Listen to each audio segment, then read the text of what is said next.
स्नेहलता जाधव, जत तालुका महिला आघाडी अध्यक्षा डॉक्टर ममता तेली, जनस्वराज्य पक्षाच्या सुजाता पाटील, सलीम गवंडे, परशुराम मोरे ने आदरणीय व्यासपीठ. काही नावं चुकली असतील तर ती लिहून देणाराची चुकी असेल, माझी काही असणार नाही. आणि जमलेल्या शेतकरी भावांनो, तरुण मित्रांनो आणि पत्रकार भावांनो, जत तालुक्याच्या निवडणुकीकडं अखंड महाराष्ट्राचं लक्ष लागलंय. का लागलंय तुम्हाला माहीत आहे. सगळ्यांना एक कळलं या की गोपीचंद पडळकर नावाचा गावोगाड्यातला पोरगा जर महाराष्ट्राच्या विधानसभेमध्ये आमदार म्हणून आला तर परत येताना तो जतला मंत्री म्हणून येणार आहे, हे सगळ्यांना माहीत आहे. आणि तो मंत्री म्हणून आला की या सगळ्या गड्यांचं 7-12वरचं नाव निघून जाणार आहे. आणि त्यामुळं अख्खा महाराष्ट्र महाविकास आघाडी कामाला लागली आहे की हा गडी पडला पाहिजे. पण त्यांना माहीत नाही जत तालुक्यातलं गडी एवढं नेटाचं आहे, अरे गडी पडतोय काय, त्याला खांद्यावनं घेऊन महाराष्ट्राच्या विधानसभेमध्ये येणार आहेत.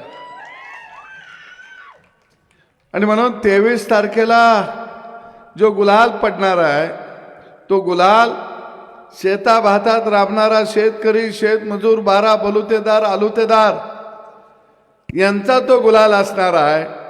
23 तारखेतला गावगाड्यातला माझा घाम गाळणारा कष्टकरी वर्ग आनंदानं गावागावामध्ये नाचायला लागणार आहे.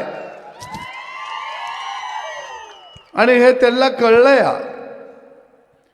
त्यामुळं काही लोक म्हणत आहेत की गोपीचंदला हरवायला आता अनेक क्लिपा बाहेर यायला लागलेल्या आहेत. तिने असं म्हणलं, तिने तसं म्हणलं, ते तवा तसं म्हणत होतं. अरे कसं म्हणत होतं, काय म्हणत होतं? अरे सदाभाऊ खोत हा शेतकऱ्याचा नेता मराठा समाजातला आहे, मी का त्याच्याबरोबर आहे? तर मला माहित आहे या सगळ्यांच्या छाताडावर पाय देऊन नाचायची ताकद फक्त आणि फक्त गोपीचंद पडळकर या माणसामध्ये आहे.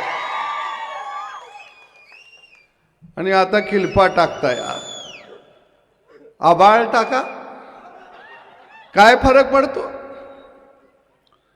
अरे या जत तालुक्यातला शेतकरी वर्षानुवर्ष तहानलेला आहे.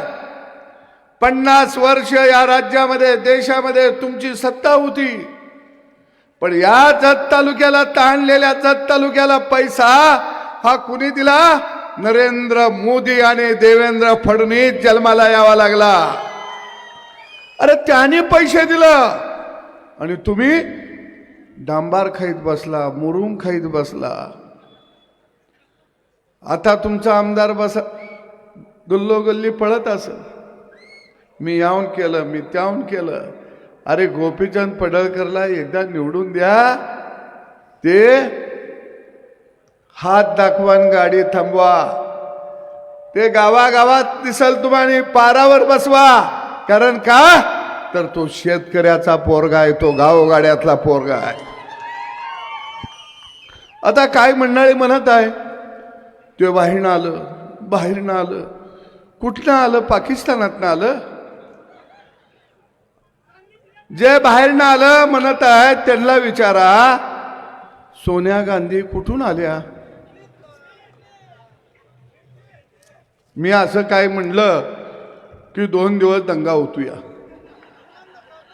परवा जतची सभा झाली. अरे आपल्याकडे म्हणत नाहीत का, आबाळाकडे बघून काय हाणायला लागलायस? त्याला वेगळा शब्द आहे. आबाळाकडे बघून मामा काय म्हणते, ती वेगळा शब्द आहे. आबाळाकडे बघून काय हाणायला लागलायस? आरशात जाऊन तोंड बघ म्हणतात का नाही? चला मी साधा शब्द वापरला हो, सगळ्यांच्या भावना दुखावल्या. अरे तुमच्या भावना दुखावल्या, मग इथला शेतकरी, शेतकऱ्याची लेकरं बाळ, पोटाची खळगी भरायला वर्षानुवर्ष मुंबईला जात आहेत, पुण्याला जात आहेत. इथल्या बाया बापड्या माय माऊने हातामध्ये कोयता घेऊन ऊस तोडायला जात आहे. त्यावेळी तुमच्या भावना कुठं गेलेल्या होत्या? कुठं गेलेल्या होत्या?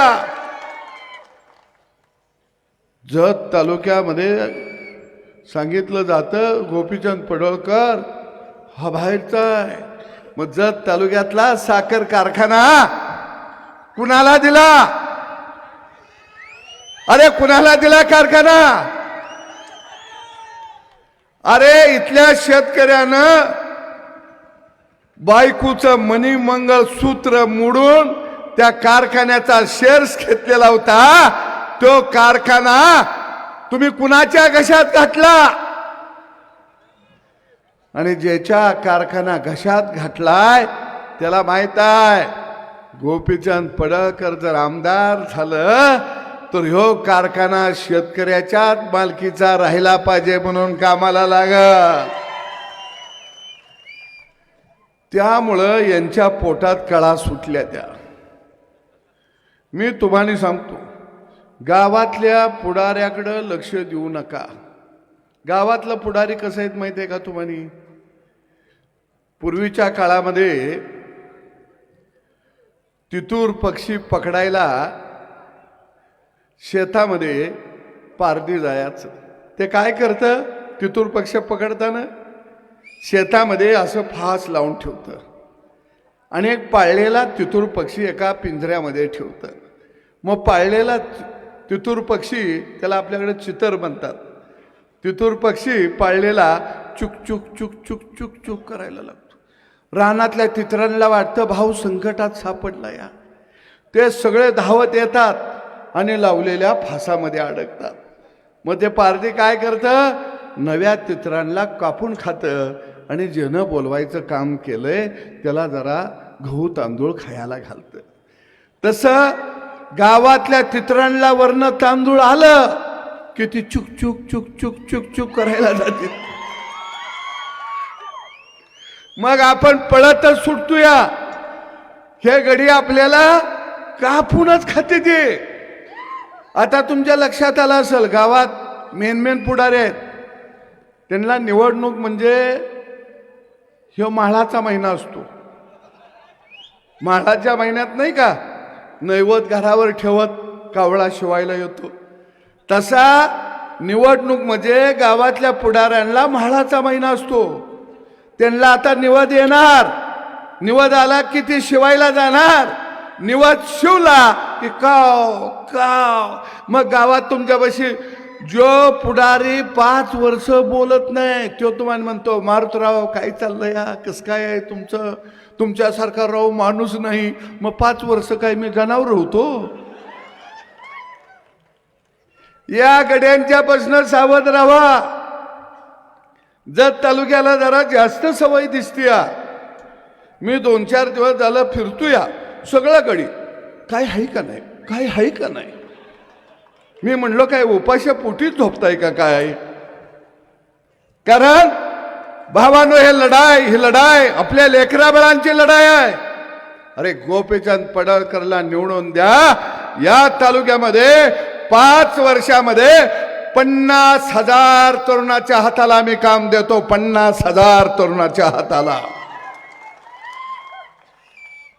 फक्त 8-10 दिवस पायाला भिंगरी बांधून फिरा. तुम्ही काय चिंता करू नका. हे निवडून आलं की उद्योग उभा राहणार. हे निवडून आलं की गावोगावचा रस्ता होणार, शेताला जायचा रस्ता होणार. मी काही गावातनं तुमच्या फिरलो राव, काय सुंदर रस्ता आहेत. एवढे चांगले रस्ते, तूप सांडावं दोन्ही हाताने भरून घ्यावं. बर तुमचं पुढारी बी हुशार आहे. तिने एवढं खड्ड्या खुड्याचं रस्तं का ठेवलं? जर तालुका दुष्काळी तालुका आहे, लोकांच्याकडे पैसा नाही. जर माई माऊली डिलिव्हरी व्हायला लागली, दवाखान्यात न्यायचं म्हणलं तर पैसे कुठनं आणायचं? गाडीत बसवली, निम्म्या वाटत बाळातीन होती. दवाखान्याचा खर्च वाचवला. आणि असे पुढारी तरी त्यांना वर्षानुवर्ष आपण निवडून देतोया, वर्षानुवर्ष. अरे रस्ता नाही, शेताला जायला रस्ता नाही, प्यायला पाणी नाही, हाताला उद्योग नाही, शेतीला पाणी नाही, तरी सुद्धा मला तुमचं कौतुक करावं वाटतं. त्यांना हलगा लावून वाजवीत आणताय का नाही? 50 वर्ष तुम्हीच वाटोळं केलं, राहिलं सायलेलं वाटोळं करा, मग जावा ढाण ढाण ढाण ढाण आणताय. काय चाललंय? अरे गोपीचंदची जन्मभूमी ही आटपाडी असेल, पण गोपीचंद पडळकरांची कर्मभूमी ही जत तालुका असणार आहे. मी तर तुम्हाला सांगतो, जत तालुका. आणि विकासाला तुम्ही काही चिंता करू नका. मी 6 वर्ष आमदार आहे, ते 5 वर्ष आमदार आहे. आम्ही दोघं सर्जा राजाची जोडी आहे. पैसा आम्ही कमी पडू देत नाही विकासाला. लक्षात आलं का? मी काय सांगितलं तर महायुतीचा उमेदवार गोपीचंद पडळकरच असणार, सांगितलं तर का नाही? आता काय सांगतो या, महायुतीचा सांगली जिल्ह्यातला मंत्री हा गोपीचंद पडळकरच असणार.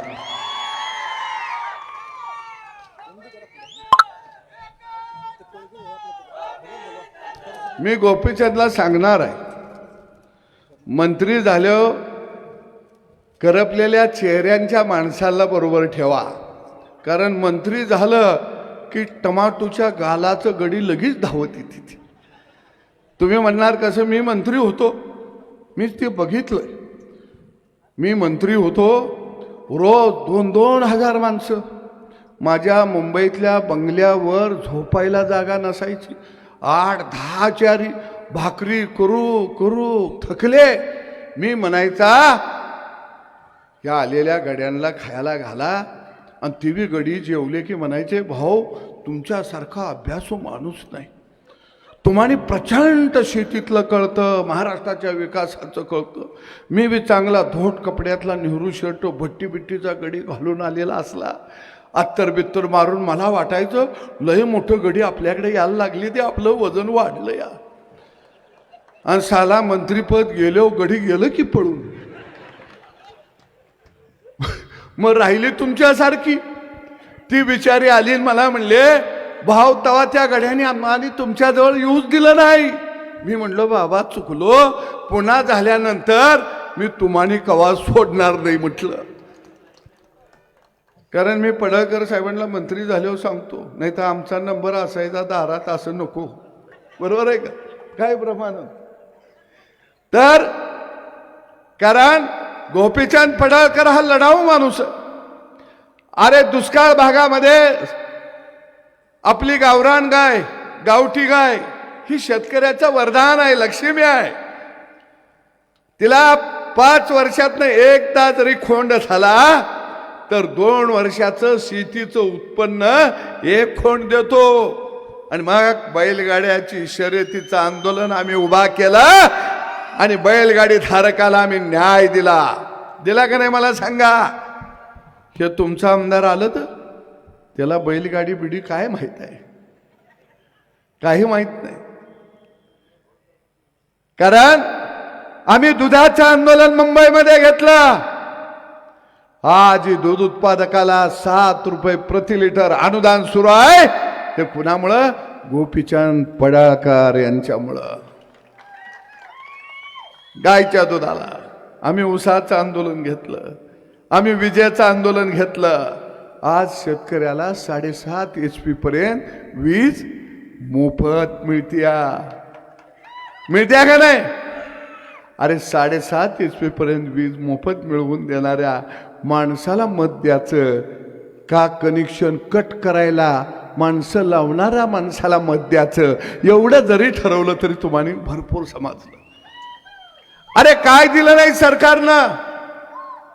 दुधाला 7 रुपये अनुदान दिलं, 7.5 HP पर्यंत वीज मोफत दिली, विजेची थकबाकी 100% माफ केली. शेतकऱ्याच्या खात्यावर 12,000 येत होतं, आता 15,000 येणार.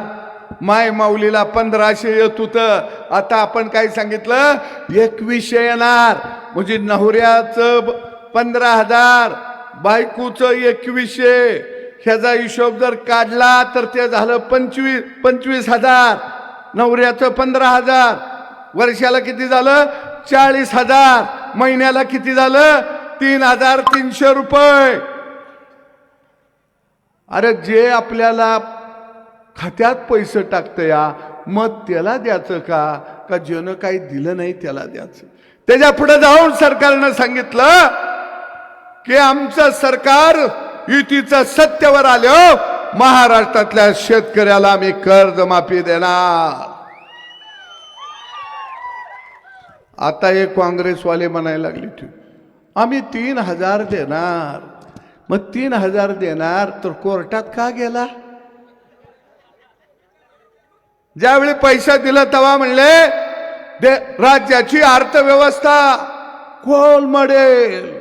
मग आता 3,000 द्याला काय कुबेराचा जाऊन मुका घेऊन खाली आलायचा? आता कुठून येणार पैसे?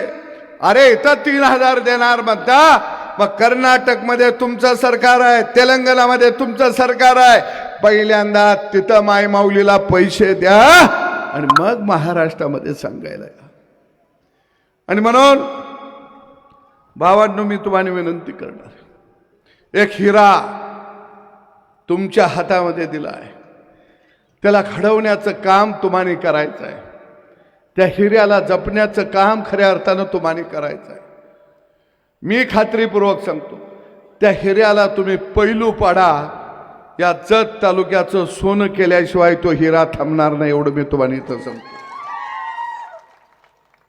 अशी गरिबाची पोरं ज्यांना गावगाडा माहीत आहे, गावगाड्यातली रबणारी माणसं माहीत आहे, ही लेकरं बाळ त्या सभागृहात गेल्याशिवाय आपल्या बाजूचं धोरण कोणी मांडणार नाही. अरे मी शेतकऱ्याच्या पोटाला जन्माला आलो आणि म्हणून गेली 35 वर्ष शेतकऱ्याच्या प्रश्नावर आम्ही संघर्ष केला. अरे माझ्या शेता भातात राबणाऱ्या शेतकऱ्याच्या ऊसाला भाव द्या, त्याच्या सोयाबीनला भाव द्या, त्याच्या कडधान्याला भाव द्या. अरे हे आम्ही का मागत राहिलो? आम्ही आमच्या बापाचं दारिद्र्य बघितलं, आमच्या आज्याचं दारिद्र्य बघितलं. अरे मातीमध्ये खुपणारी माणसं आम्ही बघितली. अरे सणावाराला आमच्या लेकरा बाळाच्या अंगावर कधी चांगलं धडून कापड आलं नाही बाबा. अरे 15 ऑगस्टला तिरंगा फडकायला आमचं लेकरू शाळेत निघालंय, पण त्याच्या पायात कधी चांगला बूट आला नाही, सॉक्स आलं नाही, त्याच्या अंगावर चांगला ड्रेस आला नाही. अरे सन्मानानं आमचं पोरग जाऊन त्या तिरंग्याला सलाम करताना म्हणलं नाही की हे स्वातंत्र्य माझ्यासाठी आहे, हे मला मिळालंय. एवढी ताकद कधी आमच्या लेकरा बाळात तुम्ही आणली नाही. अरे 18-20 व दारिद्र्य काबड कष्ट करणाऱ्या माणसाच्या घरात तुम्ही निर्माण केलं. अरे आमच्या घरामध्ये जर कुणाला मोठा एखादा आजार झाला तर आमच्या पाया खायची वाळू सरकत्या. अरे आम्ही जित्या जागत्या माणसांना कधी 1 लाख 2 लाख 3 लाख अरे दवाखान्यामध्ये सुद्धा खर्च करू शकत नाही. अरे एवढा दारिद्र्य, एवढी गरिबी अरे तुमच्या थोरणामुळे आली. अरे एका बाजूला कृष्णा कोयना दुई थडी भरून वाहत आहे. अरे पावसाळ्यामध्ये गावाच्या गाव पाण्याखाली जात आहेत, पण ते पाणी कधी तुम्हाला दुष्काळ भागाला द्यावं हे 60 वर्षामध्ये तुम्हाला कधी वाटलं नाही. आणि म्हणून हे निर्डावलेले सराईत गुन्हेगार आहेत, याने गावगाड्याला लुटलंय, बेचिराग केलंय. आणि म्हणून ह्या निवडणुकीमध्ये गावगाड्याच्या बाजूनं लढणाऱ्या पोराला आपल्याला साथ द्यायची आहे, लढणाऱ्या पोराला आपल्याला साथ द्यायची. अरे उमदी येते 2000 एकरावरती MIDC त्या माणसानं आणली. आज ज्यांनी MIDC मंजूर केली ते उदय सामंत उद्योग मंत्री इथं यायला लागलेले आहेत. अरे या महाराष्ट्राच्या इतिहासामध्ये या जत तालुक्यामध्ये 2000 एकरावर MIDC घेऊन जन दिल्या त्याला सांगायला इथं बोलवलं तो फक्त निजड्या छातीचा गोपीचंद पडळकरांचा. अरे हे तुम्हाला का वाटलं नाही? अरे इथली माय माऊली ऊस तोडायला जाती आणि पाचटाच्या घरामध्ये राहती, खोपट करून राहती. अरे तिचं दारिद्र्य, तिचं कष्ट, तिची मेहनत, तिचा घाम बैलगाडीवरती लेकराला घेऊन 2 घास त्याच्या मुखात भरवत असती उन्हामध्ये. अरे हे दुःख, ह्या वेदना अरे तुम्हाला 50 वर्षामध्ये का दिसल्या नाही? मी तुम्हाला शब्द देतो, गोपीचंद पडळकरला निवडून द्या. 2 वर्षात आम्ही कोयता खाली ठेवल्याशिवाय थांबणार नाही. अरे हे व्हिजन आहे, हा कार्यक्रम आहे आमचा. आम्ही कुणाची जिरवायला उभा नाही राहिलो. मला माहित आहे गोपीचंद पडळकर याला पाडायसाठी महाराष्ट्रातनं रेल्वे यायला लागलेले आहेत.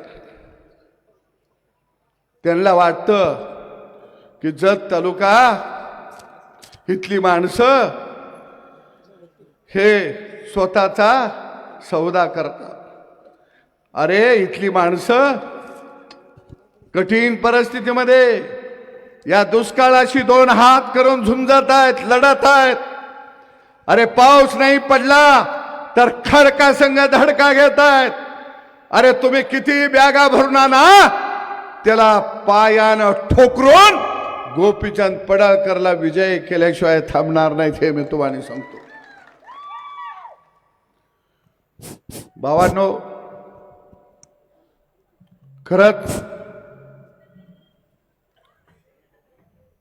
गावगाड्याचं चित्र आणि त्यांचं दारिद्र्य जर बघितलं तर प्रचंड भयानक आहे. मी अनेक वेळा बोलत असताना चळवळीमध्ये काम करत असताना माई बापाची दुःख एवढी भयानक असतात. मी तुम्हाला 2 गोष्टी सांगणार आहे. त्या जर तुमच्या मनाला पटल्या तर तुम्ही गोपीचंद पडळकर याला मतदान करा. मनाला नाही पटल्या तर करू नका. कारण आपण सगळी त्यातून गेलो. 1983 साली माझ्या बहिणीचं लग्न ठरलं. आम्ही शेतामध्ये राहत होतो, साध्या घरात राहत होतो, लाईट नव्हती. कवळ्या वयामध्ये 16व्या वर्षी माझ्या बहिणीचं लग्न ठरलं. माझी बहीण ही गुरांच्या मागं असायची. मी शाळेला सुट्टी असली तर कधीतरी गुराच्या मागं जायचा. बऱ्याच वेळा मी गुराच्या मागं जायला नाही म्हणायचा. बहीण माझी रडायची, मला 1 दिवस तर घरात राहून दे. हे दारिद्र्य सगळ्यांनी भोगलं. ज्या दिवशी माझ्या बहिणीचा साखरपुडा झाला, याद्या झाल्या आणि संध्याकाळी माझी बहीण आईच्या कुशीमध्ये झोपलेली होती. मिनमिनता राखेल तेलाचा टेंबा त्याच्या उझडामध्ये माझी आई बहिणीच्या केसावरनं हात फिरवत होती.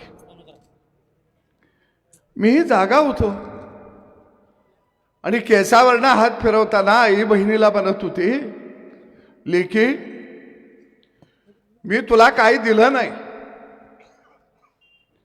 काय घेतलं नाही,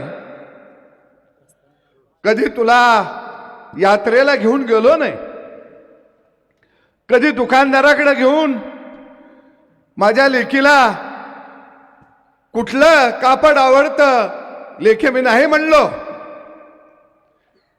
कधी तुला मी सोन्या चांदीच्या दुकानात नाही घेऊन गेलो, तुला काय आवडतंय ग.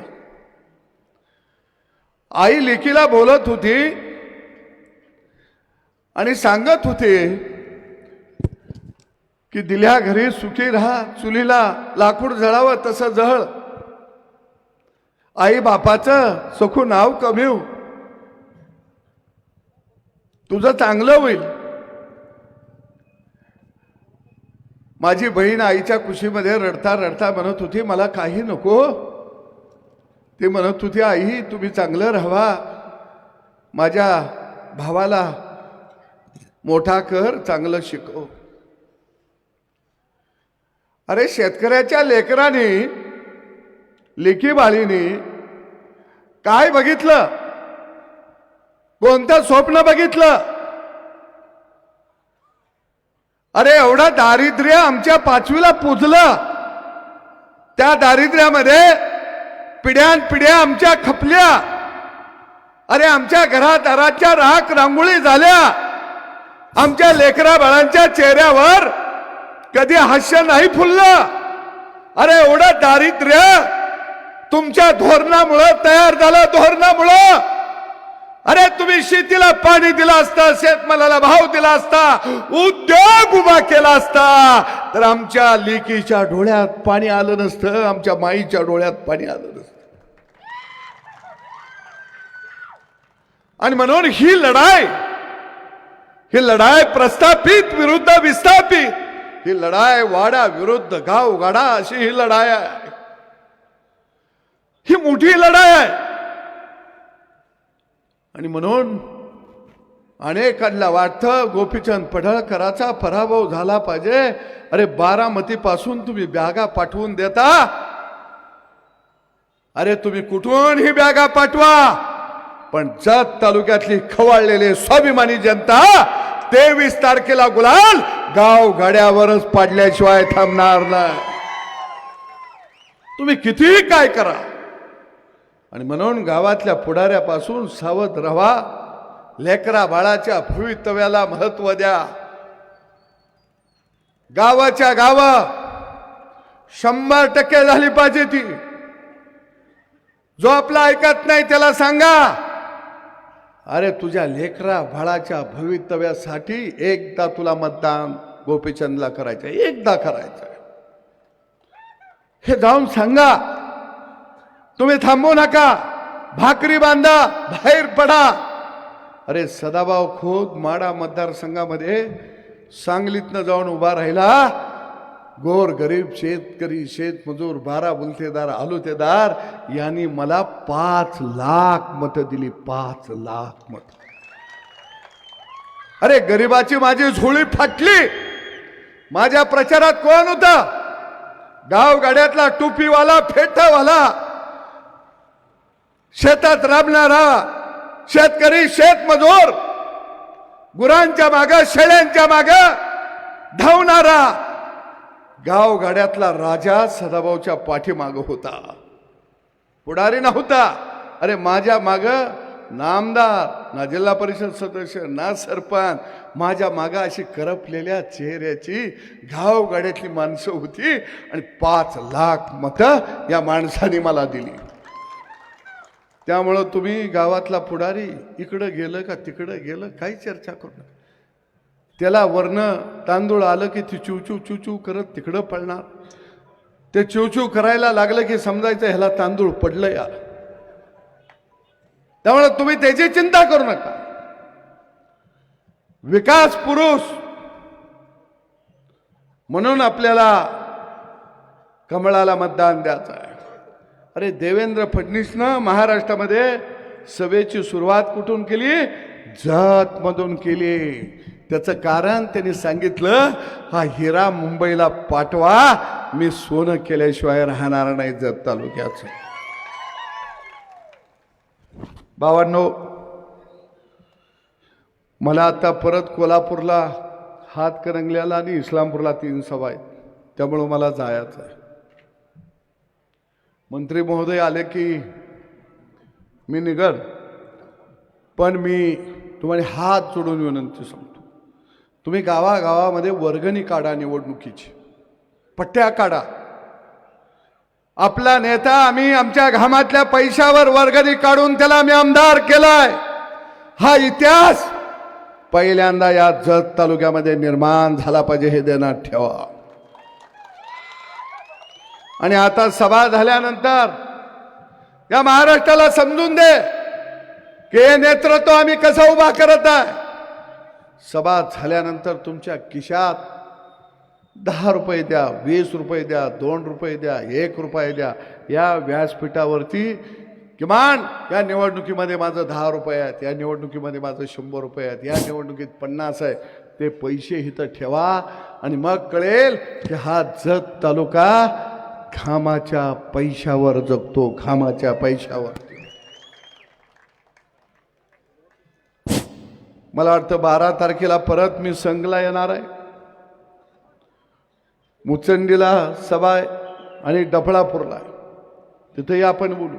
पण तुम्ही सगळे कामाला लागा. मंत्री महोदय या ठिकाणी आलेले आहेत, त्यांचं इथं आल्यावर टाळ्या वाजवून उभा राहून सगळ्यांनी स्वागत करा. धन्यवाद.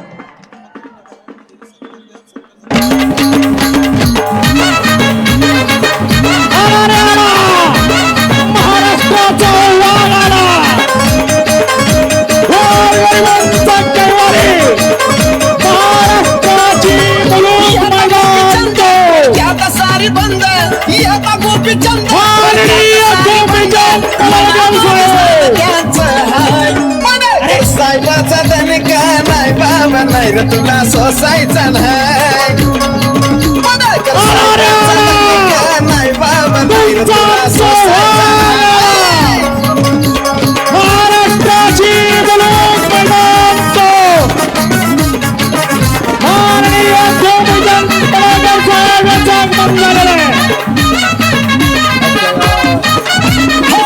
कर्जावरती राज केलं या साहेबांनी रे. कुठंच नाही नेता कुणी गोपी शेटवानी रे. कर्जावरती राज केलं या साहेबांनी रे. कुठंच नाही नेता. व्यासपीठावर उपस्थित असलेले सदाभाऊ खोत, व्यासपीठावर उपस्थित असलेले सर्व सन्माननीय मान्यवर आणि गोपीचंद पडळकर यांच्या विजयावर शिक्कामोर्तब करण्यासाठी आलेले माझे सर्व मतदार बंधू आणि भगिनींनो, गोपीचंद पडळकर साहेब माझ्यानंतर बोलणार आहेत. अजिबात चिंता करण्याची काही आवश्यकता नाही. आज मला इथं महत्त्वाची एक गोष्ट सांगायची होती, म्हणून मी गोपीचंद पडळकरांच्या प्रचारासाठी आलो. मला आठवतं की गेल्या 3-4 महिन्यापासून या जत विधानसभा मतदारसंघातल्या युवकांच्या हाताला काम मिळालं पाहिजे म्हणून गोपीचंद पडळकरशी एकनाथ शिंदेसाहेब, देवेंद्रजी, अजितदादांकडे आणि माझ्याकडे सातत्यानं पाठपुरावा करत होते. पण एखादा चिकट उमेदवार कसा असतो हे महाराष्ट्रात कुठं बघायचं असेल तर त्याचं मूर्तिमंत उदाहरण म्हणजे गोपीचंद पडळकर आहे. इतका पाठपुरावा केला की महाराष्ट्रातली सगळ्यात कमी वेळात मंजूर झालेली MIDC जर कुठे असेल तर तुमच्या ती जतमध्ये आहे, तुमच्या मतदारसंघामध्ये आहे. गोपीचंदजी, तुमचा विजय निश्चित आहे. महायुतीचं सरकार येणार ही देखील काळ्या दगडावरची रेघ आहे. तुम्ही देखील मोठ्या फरकाने येणार ही देखील काळ्या दगडावरची रेघ आहे.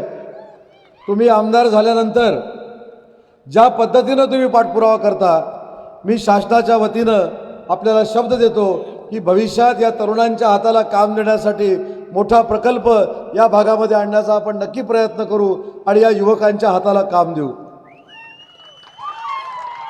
पण तुम्ही सगळे सहनशील पण भरपूर आहे. मी आता हेलिकॉप्टरमधून उतरलो, मला गोपीचंद पडळकर साहेबांनी सांगितलं की 10 मिनिटं लागतील, मला यायला 20 मिनिटं लागली. काय सुंदर रस्ता केलाय तुमच्या पूर्वीच्या आमदारानं. म्हणजे 10 मिनिटाचे 20 मिनिटं रस्त्यावर नाही यायला लागले.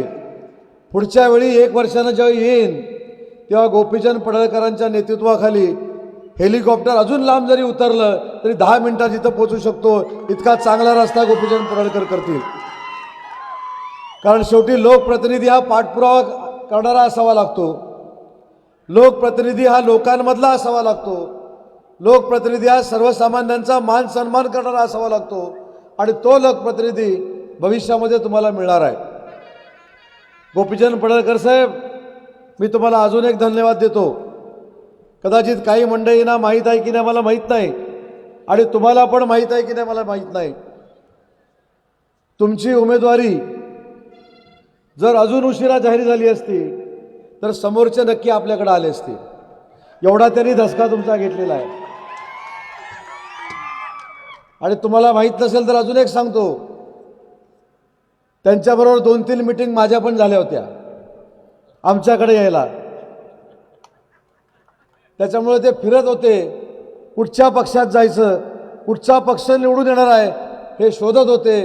परंतु या निवडून येणाऱ्या पक्षातनं गोपीचंद पडळकरांना उमेदवारी मिळालेली आहे आणि गोपीचंद पडळकरच निवडून येणार आहेत. ही आमची खात्री झाल्यानंतर आम्ही त्यांना 4थ्या मिटिंगला पण बोलवलं नाही. पण मला गोपीचंद पडळकर साहेबांना अजून एक धन्यवाद द्यायचे आहेत. मी देखील 5व्यांदा विधानसभेच्या निवडणुकीला सामोरं जातोय, पण असा उत्साह, असे कार्यकर्ते पहिल्याच निवडणुकीला तुम्हाला मिळत आहेत हे तुमचं परम भाग्य आहे. कारण तुम्ही या सगळ्यांचा विश्वास संपादन केलेला आहे आणि विश्वास संपादन करताना पहिलं काम करून दाखवलंय. मला आठवतं, मी वर्षभरापूर्वी या परिसरामध्ये आलो होतो. इथले 2 प्रकल्प होते. एक पूर्ण आपला जो सीमा भाग आहे त्याच्यातली 2000 कोटीची नळपाणी योजना होती आणि एक कालव्याचं काम होतं. आणि मी शब्द देऊन गेलो होतो, 1 वर्षात माननीय एकनाथ शिंदे साहेबांच्या नेतृत्वाखाली, देवेंद्रजी फडणवीस साहेबांच्या नेतृत्वाखाली आम्ही ही दोन्ही कामं पूर्ण करू. आज मला सांगताना आनंद आहे की या दोन्ही कामांची मंजुरी तर आम्ही दिलीच, पण दोन्ही कामं निम्म्यापेक्षा जास्त पूर्ण झालेली आहेत. याचा पाठपुरावा देखील गोपीचंद पडळकरांनी केलेला होता. आणि MIDCचं देखील मी सांगितलं, MIDC 3 महिन्यामध्ये मंजूर केली. मला आपल्या सगळ्यांना एक विनंती करायची आहे की गोपीचंद पडळकर साहेबांसारखा विधानसभेचा सदस्य हा आमच्यासोबत विधानसभेमध्ये असणं गरजेचं आहे. ते तुम्हाला कदाचित हसत हसत बोलत असतील, पण ते मंत्री म्हणून ज्यावेळी माझ्याकडे कामाला येतात त्यावेळी तुमच्यासाठी माझ्याबरोबर भांडतात. ते म्हणजे एवढ्या हमरी तुमरी करतात की मला काही कामं घाबरून सुद्धा करावी लागतात.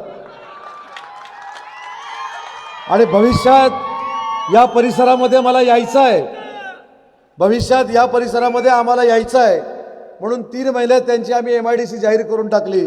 काही लोक असं सांगतायत की खरी MIDC झाली की नाही. मला असं वाटतं की ज्यांना काहीच करता आलं नाही त्यांनी गोपीचंद पडळकरांवर अविश्वास दाखवण्याचं कारण नाही. तुम्ही जे काय करू शकला नाही ते आमच्या गोपीचंद पडळकरांनी केलेलं आहे आणि म्हणूनच ते निवडून येणार आहेत आणि म्हणूनच त्यांच्यासाठी हजारो लोक या ठिकाणी जमलेली आहेत. मी तुम्हाला शब्द देतो की गोपीचंद पडळकर साहेबांचा पाठपुरावा एवढा भयानक आहे की आज मी इथनं सांगून गेलोय की प्रकल्पासाठी प्रयत्न करतो, पण पुढच्या वर्षीच्या याच तारखेला ते मला प्रकल्पाच्या भूमिपूजनासाठी बोलवतील ही देखील मला खात्री आहे. मुख्यमंत्री माझी लाडकी बहीण योजना असेल, तरुणांना दिलेल्या योजना असतील, बुजुर्गांना दिलेल्या योजना असतील, या जर बंद पडायच्या नसतील तर गोपीचंद पडळकर हे तुमचे आमदार झाले पाहिजेत. यासाठी आपण त्यांना मदत करावी. कमळासमोरचं बटन दाबून फार मोठं मताधिक्य त्यांना मिळून द्यावं एवढीच विनंती करतो. इथून जाऊन माझ्या कोल्हापूरला अजून 4 सभा आहेत, त्याच्यामुळं मला इथून लवकर निघायचं आहे. सगळ्यांच्या वतीनं विश्वास देऊ ना गोपीचंद पडळकर साहेबांना.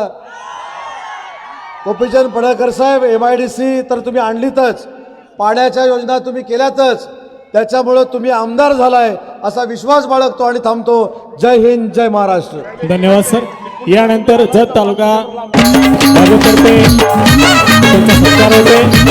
माननीय गोपीचंद पडळकर साहेब, संजयजी देवी साहेब यांच्या शुभ हस्ते आजचा हा सत्कार. महाराष्ट्राचे उद्योगमंत्री आदरणीय उदयजी सामंत सर यांचा हा जाहीर सत्कार. याता गोपीचंद पडक्यात सारी बंद, याता गोपीचंद पडक्यात सारी बंद, मनामध्ये स्थान त्यांचं. पडळकर साहेबाचा तनिका नाही, बाबा नाही रे तुला सोसायचा नाही. पडळकर साहेबाचा तनिका नाही, बाबा नाही रे तुला सोसायचा नाही. धन्यवाद. महाराष्ट्राचे उद्योगमंत्री सन्माननीय किरणजी सामंत साहेब यांचा हा प्रतिभाचा गंभीर वरती राज केलं या साहेबांनी. खरंच त्यांचं शेड्यूल खूप बिझी आहे. आणि त्यामुळे त्यांना नाविलाजानं पुढील सभेसाठी जावं लागतंय. आपली ही सभा अशीच चालू राहणार आहे. आज विधानसभेच्या निवडणुकीच्या प्रचाराच्या निमित्त उदय सामंत साहेब आले, त्यांच्यासाठी सगळे उभा राहून त्यांना धन्यवाद द्या. सगळेजण जोरात टाळ्या वाजवून त्यांना धन्यवाद द्या. 3 महिन्याच्या आतमध्ये आपल्याला त्यांनी MIDC दिलेले आहे. आता जरा घोटाळा झाला, आपलं हेलिपॅड झालं आश्रमावर, 20 मिनिटं गेली, त्यांना पुढं 4 सभा आहेत. परंतु महाराष्ट्रातली ही पहिली MIDC आहे, इतक्या कमी वेळामध्ये ती मंजूर झालेली आहे. कृपया बसून घ्यायचं आपण सर्वांनी. आता विरोधकांना कळालं असेल, उद्योग मंत्र्यांनी स्वतः येऊन सांगितलं की MIDC झालेली आहे. आता ते आज झोपत नाहीत का? झोपतील सांगा. आणि त्यांनी आंतरराष्ट्रीय दर्जाच्या ज्या कंपन्या आहेत त्याचा प्रकल्प देण्याचं आता मान्य केलेलं आहे. आणि त्यामुळं तुम्ही चिंता करू नका. संजय राऊतसाठी एकदा टाळ्या वाजवा. आणि इथल्या शेतकऱ्यांच्यासाठी जोरदार टाळ्या वाजवा की ज्यांनी आपल्याला जमीन दिली.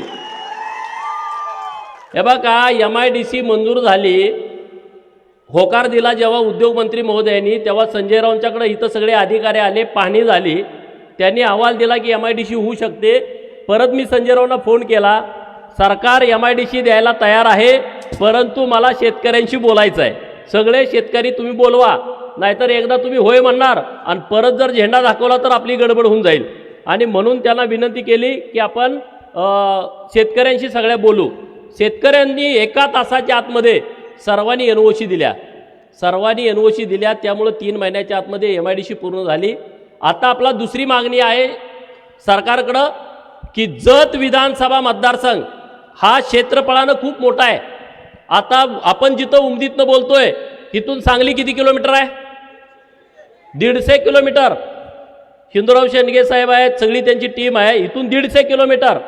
आमचं एखादा RTOचं काम करायला आम्ही गेलो तर सांगलीत आमच्या ओळखी पाळखी नाहीत, तिथं एजंटाचा सुळसुळाट आहे. आणि म्हणून सरकारकडे आम्ही मागणी करतोय की MH58 हे जत झालं पाहिजे. बरोबर ना? MH58 जत, आपलाही ब्रँड वेगळा करू ना, आणि तो होऊ शकतो. मी कालच सगळी माहिती घेतली. MH57 पर्यंत RTO कार्यालय या राज्यामध्ये सुरू आहेत. MH58 हे जतचं झालं पाहिजे, ते वेगळं झालं पाहिजे, आणि त्याच्यासाठीचा मी पाठपुरावा करणार आणि ते मंजूर करून आणणार. त्याबद्दल तुम्ही अजिबात चिंता करू नका. दुसरा विषय, माझे सहकारी कालपासून फिरतायत या जत तालुक्यामध्ये, तर जवळपास आता माझ्याकडे आकडा आला 16 गावात एसटीच जात नाही.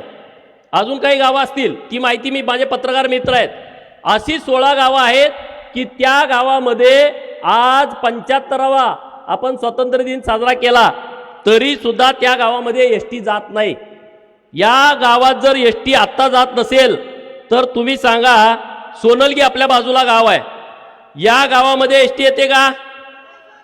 सोनलगीची तर लोक आहेत, मी यादीच काढून आणलेली आहे. तिल्याळ आहे, सिंगणापूर आहे, कोणबगी आहे, कागनरी तांडा आहे, मुचंडी तांडा आहे, सोनलगी, प्रतापूर, गुळवंची, उमदी विठ्ठलवाडी, राजमानेवाडी, अंकले, बाज, बेळुंकी, डोरली, खलाटी, कारंडेवाडी असे अन्य गाव आहेत. आपल्या एसटी डेपोवरती इतका मोठा लोड आहे, इतके गावं त्यांना कव्हर होत नाहीत. आणि म्हणून जत एसटी डेपो वेगळा आणि एक पूर्व भागामध्ये एक नवीन एसटी डेपो झाला पाहिजे, ही आपली मागणी आहे. मग ते कुठं करायचं ते आपण सगळ्यांच्या विचारानं ठरवू. मध्यभागी जिथं कुणाला सगळ्यांना सोयीचा होईल अशा पद्धतीचा एक डेपो आपल्याला करण्याची आवश्यकता आहे. आणि तो एसटी डेपो होणार. आपण जी मागणी करतोय ना, MH58 पण होणार जत, आणि एसटी डेपो पण नवीन होणार. त्याबद्दल तुम्ही निश्चिंत राहा, त्याबद्दल काळजी करू नका. उमदी परिसरातील, उमदी जिल्हा परिषद गटातील लोक इथं आहेत, काही जाडर बोबला जिल्हा परिषदमधले आहेत, संघमधले आहेत, दडीबडची मधली आहेत. तर तुम्हा सगळ्यांना माझी विनंती आहे, निवडणूक आता तुम्ही सगळ्यांनी हातामध्ये घेतलेली आहे, घेतले का नाही? निवडणूक ही लोकांनी हातामध्ये घेतलेली आहे. पुढचा गडी पैसेवाला आहे, त्याचा हिशोब सुरू आहे. आमच्याकडच्या कुठल्या कुणाला काय काय द्यायचं. अरे काय काय दिलं तरी लोक काही तुला मोकळा करतील, मतं तुला देत नाहीत. पैशाचा माज राजकारणामध्ये जास्त चालत नाही का? चालतो?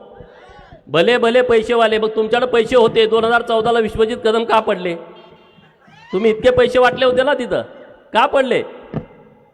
त्यामुळं आपण काळजी आता घेतली पाहिजे. ऊसतोड मजूर जो आपला बाहेर पडलाय तो प्रत्येक मजूर मतदाना दिवशी आपल्या बूथवरती आला पाहिजे. तुम्ही सगळ्यांनी काळजी घेतली पाहिजे की त्या सगळ्या मजुरांना आपण कसल्याही परिस्थितीमध्ये मतदानासाठी आणायचं आहे. कोण मुंबईला आहे, कोण पुण्याला आहे. इतरही काही पक्षातील सहकारी मित्र आपल्याबरोबर येत आहेत, त्यांचा सुद्धा सन्मान ठेवणं ही आपल्या कार्यकर्त्यांची जबाबदारी आहे, माझी जबाबदारी आहे. मी त्या सगळ्यांना विश्वास देतोय, तुम्ही आमच्या सोबत आलाय तर तुमचा सन्मान होईल, तुमचा कुठंही कसलाही अपमान होणार नाही, याची सर्वस्वी जबाबदारी आम्ही घेतोय. आमचे सगळे महायुतीचे नेते मंडळी स्टेजवरती बसलेले घेत आहेत. आता इथं मल्हार सिद्धाचं प्रसिद्ध मंदिर आहे. मल्हार सिद्धाचे पुजारी आहेत, ही मला वाटतं मल्हार सिद्धाचीच जागा आहे. तीर्थक्षेत्र बचा प्रस्ताव मी पुजारी महोदयांना विनंती केलेली आहे की तुम्ही तीर्थक्षेत्र बचा प्रस्ताव द्या. तो प्रस्ताव मंजूर करून आणून त्याला 5 कोटी रुपयाचा निधी उपलब्ध करून देण्याची जबाबदारी माझी आहे. आता मल्हार सिद्धाला एवढे लोक येतात, मला काही मुलं भेटली, सगळी एज्युकेटेड आहेत, शिक्षक वगैरे आहेत, आणि त्यांना मी विनंती केली, कर्नाटकामध्ये मठ खूप आहेत आणि त्या मठाची कॉलेज आहेत, त्यांची आर्थिक परिस्थिती चांगली आहे. तशी मल्हार सिद्धाच्या मंदिराची पण आर्थिक परिस्थिती चांगली आहे. तुम्ही शिक्षण क्षेत्रामध्ये लक्ष घातलं पाहिजे. तुम्ही फक्त लक्ष घाला, मी मंजुरी आणून देण्याचं काम करून देतो. आता हे एवढ्या मोठ्या जागा आहेत ना, यामध्ये एखादं एज्युकेशन हब तयार होऊ शकतं आणि त्याला लागणारी सगळी ताकद मी देतो. तुम्ही चिंता करू नका, अख्खं सरकार तुमच्या बाजूने उभा करतो. तुम्ही फक्त प्रस्ताव द्या, तुम्ही फक्त ठरवा हे करायचं आहे काय. तुम्हाला BMS कॉलेजपर्यंत करायचं ठरवलं तर मी मिळवून देतो, मंजुरी मिळवून देतो. तुम्ही चिंता करण्याचं कारण नाही. परवा भिवर्गीला गेलो, तिथं एक प्रसिद्ध मंदिर आहे, आता मला नाव आठवना त्या मंदिराचं, हा बेळण सिद्ध, मला वाटतं मल्हार सिद्धाचं आणि त्यांचं नातं आहे, वडील आहेत ते पण मंदिर खूप प्रसिद्ध आहे. आपल्या जत तालुक्यामध्ये गुड्डापूरचं दानम्मा देवीचं मंदिर 5 कोटी रुपयाचा निधी आपण उपलब्ध करून दिला. तत्पूर्वी 10 लाख रुपये सुद्धा निधी कुठल्या आमदारांनी तिथं दिलेला नाही. कर्नाटक सरकारने 11 कोटी दिले, आपण 5 कोटी रुपये तिथं 15 दिवसाच्या आतमध्ये उपलब्ध करून टेंडर करून काम सुरू झालं. लगेच परत तिकडं काळभैरवाचं मंदिर आहे बिळूरला, तिथले मला जीवनावर काका लक्ष्मण जगवंत साहेब भेटले की आमच्या मंदिराला 3 कोटी रुपयाचा निधी पाहिजे. आम्ही 3 कोटी रुपयाचा निधी उपलब्ध करून दिला. परवा मी उमराणीला गेलो, आप्पासाहेब नामत काका आमच्या भाजपाचे नेते आहेत, ते काय बोलले की दानम्मा देवीचं हे जन्मस्थळ आहे उमराणी, आणि म्हणून मी त्यांना शब्द दिला की तुम्ही सुद्धा प्रस्ताव द्या, तीर्थक्षेत्र ब मध्ये आपण हे मंदिर आणू आणि तिथं सुद्धा 5 कोटी रुपयाचा निधी आपण उपलब्ध करून देऊ. तुम्ही म्हणाल एवढा निधी द्यायला तू काय मंत्री आहेस का? मी मंत्री नाही, पण मी मंत्र्यांच्याकडून निधी आणू शकतो. मी जे शब्द तुम्हाला देतोय ना ते सगळे शब्द पुरे करणार. परवा वळसंगची मिटिंग झाली, वळसंगच्या तिथं एक दानम्मा देवी संगतीर्थ मंदिर आहे, तिथं तर लाखो लोक येतात आणि ते फॉरेस्टमध्ये आहे. मी तिथल्या सगळ्या लोकांना शब्द दिला, ती फॉरेस्टमध्ये जमीन आहे, तर पहिल्यांदा फॉरेस्टमधून जमीन देवस्थानसाठी आम्ही मिळवून घेऊ आणि मग त्याचा प्रस्ताव सादर करू. बनाळीमध्ये मी गेलो, बनाळीमधल्या लोकांनी म्हणलं की आम्हाला काही निधीच नाही. मी माझ्याकडे 30 लाख रुपयाचा निधी होता, तात्काळ दिला, त्यांचा तीर्थक्षेत्र बचा प्रस्ताव त्यांनी दिलेला आहे. मी का सांगतोय हे? राज्य सरकारच्या योजना आहेत. 2200 मंदिरांना, किती 2200 मंदिरांना आपल्या सरकारनं पुण्यश्लोक अहिल्यादेवी होळकर तीर्थक्षेत्र विकास आराखडा मंजूर केला आहे महाराष्ट्रातल्या 2200 मंदिरांना. आणि त्यामध्ये आपली मंदिरं पाहिजेत ना, एवढी पुरातन मंदिरं आहेत, लाखो लोक इथे येत आहेत. का नाही इथल्या आमदारांनी प्रस्ताव केले? का नाही तुम्हाला प्रस्ताव करण्यासाठी प्रवृत्त केलं?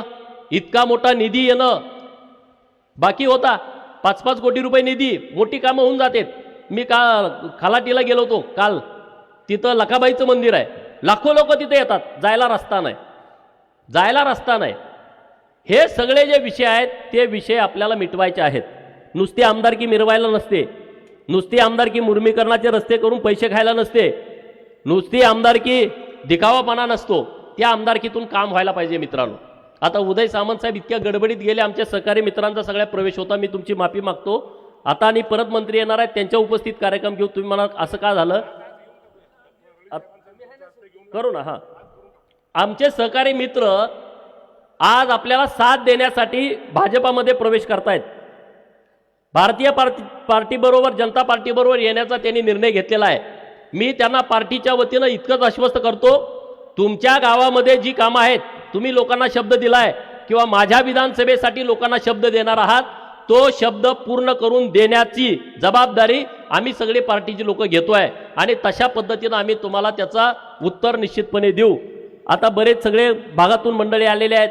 विस्तारित मैशाळ योजनेचं काम सुरू आहे आणि ते काम पूर्ण होण्याच्यासाठी अधिकाऱ्यांच्याकडे पाठपुरावा करणं, तिथल्या कॉन्ट्रॅक्टरकडे पाठपुरावा करणं, पैशाचा तर सगळा विषय मिटलेला आहे.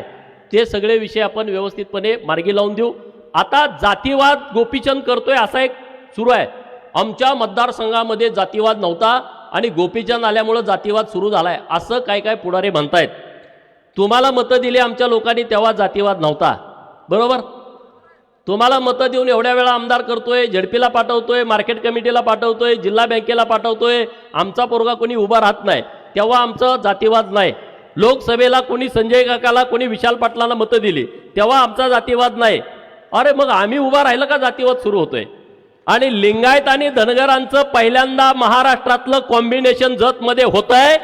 या प्रस्थापितांचं लक्ष लागलंय, प्रस्थापितांचं लक्ष लागलंय. अरे हे गणित फार मोठं मांडलंय. मी तुम्हाला सांगतोय, हे गणित तुम्ही यशस्वी करा.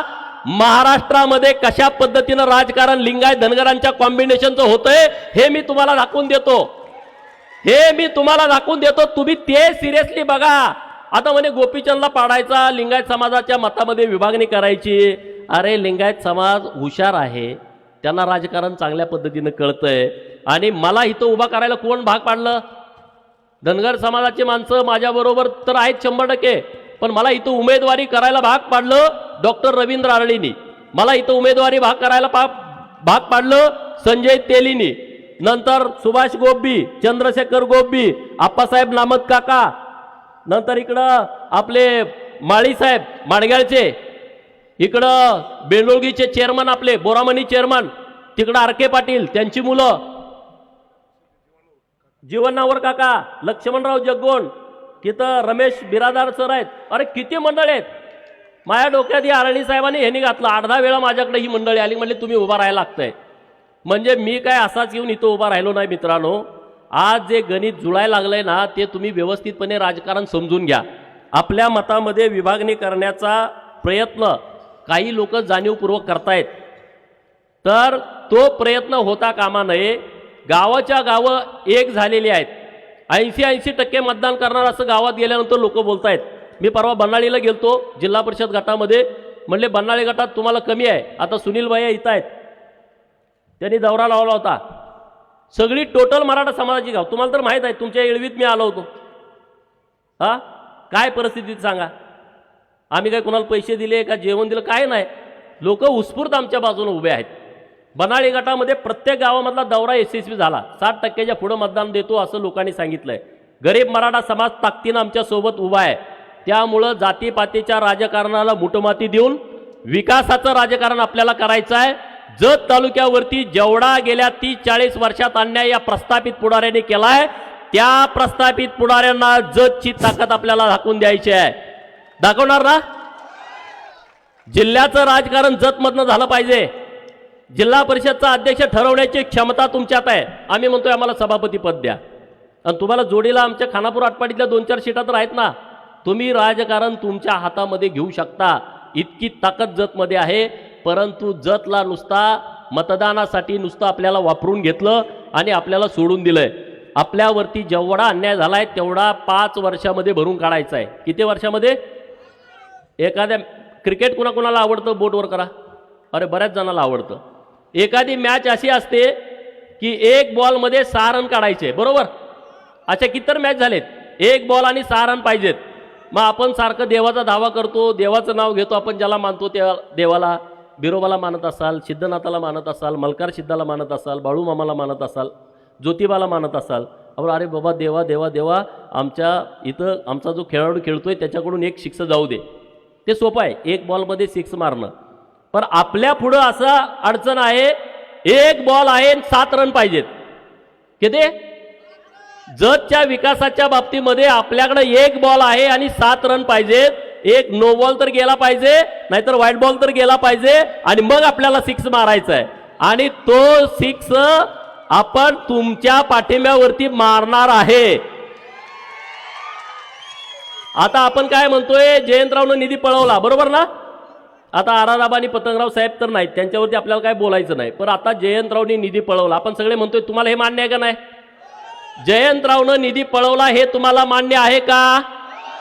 मी तुम्हाला सांगतो, तुम्ही मला इथला आमदार करा. महाराष्ट्रामध्ये महायुतीचं सरकार येतंय, जयंतराव बोंबलला पाहिजे, माझा निधी जतला पळवला. बोंबलल की नाही?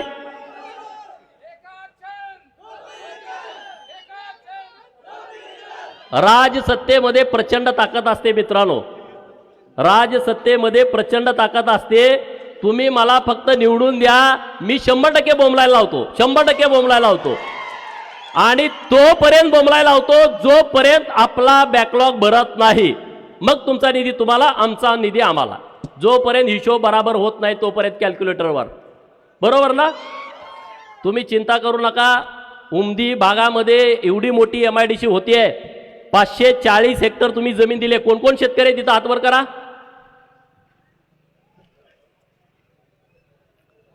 तुमचं मनापासून आभार, धन्यवाद. तुम्ही खूप चांगला निर्णय केलाय. तुमच्यामुळं काय होणार आहे माहित आहे का? तुम्ही 50-60 शेतकऱ्यांनी एवढी जमीन दिली आहे. सांगलीची MIDC 166 हेक्टरमध्ये आहे. कुपवाड मिरज MIDC 166 हेक्टरमध्ये 400 कारखाने आहेत आणि 15,000 लोक काम करतायत. तुम्ही आता जमीन दिली आहे 560 हेक्टर, आणखी 240 हेक्टर तुम्ही जमीन देणार आहे. शेजारचे शेतकरी आम्हाला भेटतायत. म्हणजे झाली जमीन किती हिंदुराव सर? 800 हेक्टर, म्हणजे 2000 एकर. सांगली मिरजच्या MIDCच्या 5 पट मोठी MIDC उमदीमध्ये होते. किती पट मोठी? आणि जे उद्योग देतात तेच मंत्री आता इथं आले होते ना. देवेंद्र फडणवीस साहेबांनी जतमध्ये शब्द काय दिला? एक इंटरनॅशनल कंपनीचं युनिट आम्ही उमदीला देतो. तुम्ही ऐकला ना? मग एक जर युनिट आलं तर 10,000 पोरं एका युनिटला कामाला लागतात. एका युनिटला बाकीची 40-50 हजार पोरं इतर तालुक्यातनं इथं येतील. MIDCतला विषय संपला. बाजूला राहण्यासाठी, जेवणाच्या खानावळी, इतर सगळं परिसरच बदलून जाईल. मी तुम्हाला स्वप्न दाखवत नाही, हे वास्तवात येणार आहे. आणि मी सगळ्या उद्योजकांना शब्द देणार आहे, इतर MIDC मध्ये तुम्हाला त्रास होतोय, हॅरॅसमेंट होते, खंडणी मागते, उमदीच्या MIDC मध्ये तुम्ही या. तुम्हाला कुणी तुमच्या केसाला धक्का लावणार नाही. आम्ही तुम्हाला प्रोटेक्शन देऊ. तुम्ही फक्त इथं बिझनेस तुमचा सुरू करा आणि आमच्या लोकांच्या हाताला काम द्या. एवढाच आमचा स्वार्थ आहे. आम्हाला दुसरं काही भानगडी करायची गरज नाही. आणि अनेक MIDCतले कारखाने बाहेर पडले, तिथल्या पुढाऱ्यांनी त्यांना त्रास दिलाय. अनेक MIDCतले कारखाने बंद पडले की तिथल्या अनेक गुंडांनी त्यांना हप्ते मागितलेले आहेत. दर महिन्याला देणं शक्य नाही. आणि मी तुमच्या सगळ्यांच्या साक्षीनं सांगतोय, आपल्याला त्यांना प्रोटेक्शन दिल्याच्या नंतर या सगळ्या परिसराचं नंदनवन होणार आहे. परिसराचं नंदनवन होणार आहे. आणि तुम्ही काळजी करू नका. उमदी आता सगळीकडे चर्चेला आहे का नाही सांगा? उमदी MIDC, जत विधानसभा, अख्ख्या महाराष्ट्रात जतकडं सगळ्याचं लक्ष लागलंय की नाही? जे काय 10-12 मतदारसंघ असतील त्यामध्ये हा मतदारसंघ आलाय की नाही? चर्चेत आता नंबर 1ला आहे. प्रचाराचा नारळ जतमधलं फुटला. भाजपच्या प्रचाराचा नारळ जतमधलं फुटला, याचा तुम्हाला अभिमान वाटतोय की नाही? अरे 160 गडी उभा आहेत चिन्हावरती. किती? आपणच एक आहे का नवसाचं? नाही, 160 आहेत. परंतु देवेंद्र फडणवीस साहेबांना वाटलं की जत मतदारसंघ 288 नंबरचा आहे, मला तो 1 नंबरवरती आणायचा आहे, म्हणून त्यांनी जतला प्रचाराचा नारळ फोडला. विकासाच्या बाबतीमध्ये सुद्धा जत नंबर 1ला येणार आहे. चिंता करू नका, काळजी करू नका. व्यासपीठावरचे सगळे नेते मंडळी ताकदीनं, एकजुटीनं, एक दिलानं सगळेजण मेहनत घेत आहेत. तुम्ही सगळे मेहनत घेत आहेत. बूथवरचे कार्यकर्ते मेहनत घेत आहेत. इतर पक्षामध्ये असणारे सुद्धा शरीरानं तिकडं आहेत, मनानं सगळे आपल्या बाजूला आहेत. मी काय काय लोकांना चेक करायला लावतोय. मी एक काँग्रेसच्या कार्यकर्त्याला काल पाठवलं, म्हणलं जे जे काँग्रेसचे तिकडं काम करते त्यांना जाऊन भेट, त्यांना म्हण की इथनं आपण अजिबात ताकदीनं काम करायचं. ते हळूच म्हणते तुम्ही कशाला असलं करताय राव. त्याला समजून सांगायला लागलेत तुम्ही असलं सांगू नका, गुपचूप तुम्ही सुद्धा दणका द्या. ते ज्या लोकांना सांगायला मी पाठवलं होतं ती लोक त्यांना सांगतायत. आता त्यांच्याकडे एकच विषय राहिलाय, पैसा.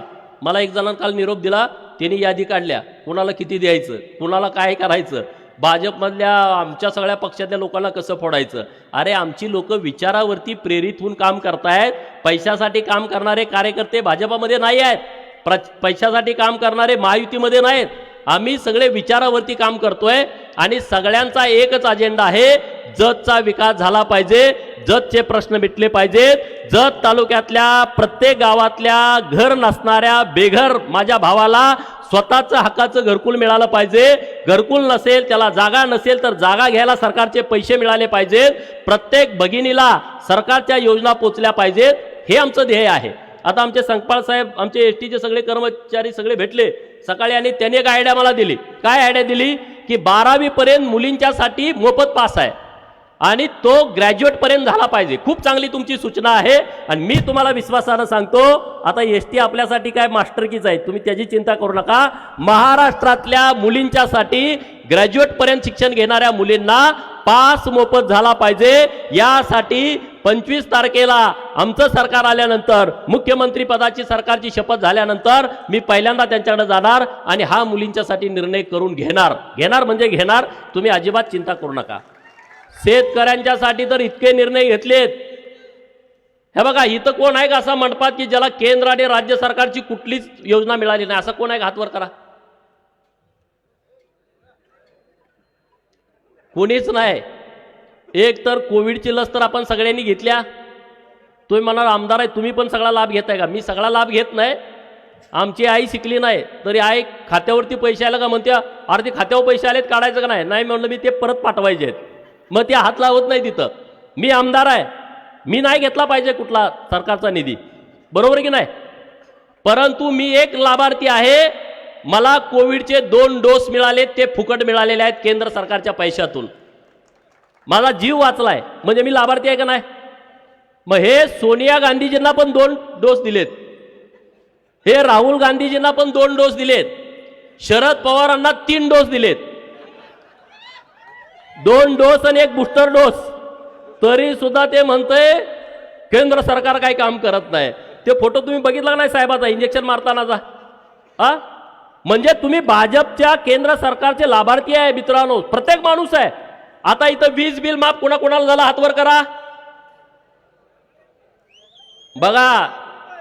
अरे काँग्रेसवाल्यांचं पण झालंय, त्या शेतकऱ्यांनी खरं तर विचार करायला पाहिजे. शरद पवारांच्या राष्ट्रवादीत काम करणाऱ्या शेतकऱ्यांनी पण विचार करायला पाहिजे. वीज बिल माफी कधीच होणार नाही असे काँग्रेस राष्ट्रवादीवाले म्हणत होते. राष्ट्रवादीवाले म्हणजे शपचे, इकडं अपचे आपल्यासोबत आहेत, तर कधीच होणार नाही असं म्हणत होते. आता झालं नाही? तुम्हाला आलं का नाही बिल नील म्हणून? थकबाकी 0 महिन्याचं लाईट बिल 0 7.5 HP पर्यंत. 3 HP मोटारी कोणाकोणाच्या आहेत? 5च्या आणि 7.5च्या कोणाकोणाच्या आहेत? आणि 10च्या कोणाच्या आहेत? तुम्ही हात घ्या. 10चे HP, 10 HP. तेव्हा 3 गडी आहेत, हे जरा सावकार गडी आहेत. अख्ख्या मंडपात तुम्ही 3घच आहे, तुम्ही जरा प्रगतशील बागायतदार आहात. तर साहेबांना विनंती करतो, 10चं बी गडी काय काय राहिलेत त्यांच्यासाठी पण योजना आणली पाहिजे. बरं, का निर्णय घेतला? 1 वर्षाच्या आतमध्ये सोलरवरती आणतंय सरकार. आपलं सरकार ज्या योजना आणतंय ना, अत्यंत हुशारीनं आणतंय. एवढा बोजा सरकारवर पडत नाही. जेवढी सबसिडी देत होती ना, आता 16,000 कोटी रुपये द्यायला लागतात एक्स्ट्रा सरकारला. 56,000 कोटीचं वीज बिल माफ केलंय. किती? तुमच्या थकबाकी होत्या त्या 56,000 कोटीच्या होत्या, ते सगळं माफ करून टाकलं आणि 1 वर्षाच्या आतमध्ये सगळं सोलरवरती येत आहे. तुमच्या आता गावात लाईट रात्री येते नाही आणि सकाळी जाते, आपल्याला रात्रभर शेतात जावं लागतंय. हे 6 महिन्याच्या आतमध्ये सगळं बंद होणार आहे. आपल्या सांगली जिल्ह्यामध्ये हायेस्ट सोलरचे टेंडर झालेत, हायेस्ट. ही काय योजना आहे? आपल्या गावातला फिडर आपल्या गावातच सोलरवरती, आपल्या गावातच वीज तयार होणार. आपण कोयनेत पाणी कमी झालं म्हणून वीज कमी येत्या, आपण किती वेळा ऐकलं. पाऊस पडला नाही म्हणून वीज कमी येते. आता ते बंद. आता सकाळी 7ला लाईट येणार, संध्याकाळी 7ला लाईट जाणार. तुम्ही मालिका बघून जेवत जेवत मालिका बघून घरी झोपणार निवांत. तुम्हाला रात्रीचं शेतात जावं लागणार नाही. योजना चांगली आहे की नाही सांगा? एवढी बेस्ट योजना आणलेली आहे. आता तुम्हाला 2 डाम 3 डाम कनेक्शन घ्यायची गरज नाही. आता सरकारनं सगळ्यांना सोलर द्यायचं ठरवलंय. 3 HP सोलर तुम्हाला पाहिजे 17,000 रुपये भरायचे. 5 HP सोलर आणि पंप पाहिजे तुम्हाला 27,000 भरायचे. एकदा भरलं डायरेक्ट जोडून देणार. तुम्हाला कुठं इकडं तिकडे हेलपाटा घालायला लागणार नाही. आता तुमचे डीपी चालतात. डीपी 2-2 महिने मिळत नव्हते. काल सुसलाची पोर आहेत का इथं? बघा, हिंदूराव शेंडगे साहेब काल सुसलाचा डीपी जाळला होता. ह्याने मला मेसेज केला संजय रावनी, 63चा डीपी आहे 100चा द्या. मी लगेच एका दिवसात पाठवून दिला. गडी सगळं बिघाडलं, त्याला डीपीच जोडू दिला. 3 तास त्यांचं भांडण. बरोबर ना? फाईट झाली तिथं. आमदारांना वाटलं माझ्या गावात 63चा डीपी 100चा कसा काय आला मला न सांगता. हे यासाठीच गोपीचंद इथं उभा आहे. यासाठीच उभा आहे गोपीचंद. उभा यासाठीच आहे की शेतकऱ्यांना 2-2 महिने तुम्ही वाट बघायला लावता. 2-2 महिने. अरे 2 महिने डीपी जाळल्यानंतर, TC जाळल्यानंतर तिथं राख होईल त्या पिकाची. काय राहील 2 महिने TC नसल्यानंतर? आणि तुम्ही अधिकाऱ्यांना पण माझ्या सूचना आहेत MSCBच्या. तुम्ही आमच्या शेतकऱ्याला गाडी घेऊन यायला होता डीपी न्यायला. सरकार भाडं देत आहे तुम्हाला. येथून पुढं जत तालुक्यामध्ये कुठलाही ट्रान्सफॉर्मर देताना, TC देताना शेतकऱ्यानं गाडी भाड्यानं करून जाण्याची आवश्यकता नाही. त्या सरकारच्या पैशात तुम्हाला येऊन जोडायचे आहे.